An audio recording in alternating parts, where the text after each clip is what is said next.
Осман, днес е твоя ден, братле. Има нещо, което всеки около теб знае. Ти си човек, на когото може да се разчита. Не с думи, а с действия.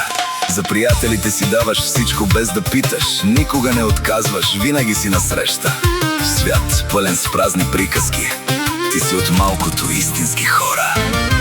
Осман, не говориш много, действаш дела.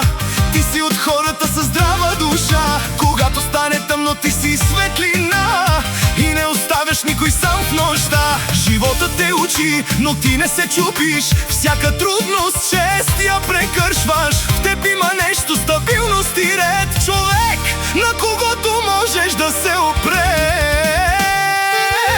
Не търсиш лесното, вървиш по трудния път, но знаеш, така се изгражда човекът отвътре.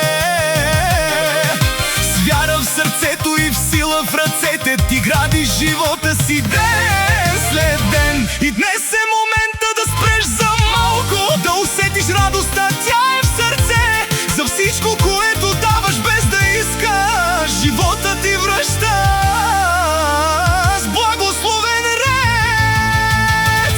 Честит рожден ден, Осман, брат! Бъди здрав, силен, с късмет богат, с любов в сърцето и ясен път. Ти си човекът, ти си супер, брат! Честит рожден ден, Осман, знай, ти си за близките истински рай. Тиха сила с огромна душа, живей с вяра, любов и съдба. Хей!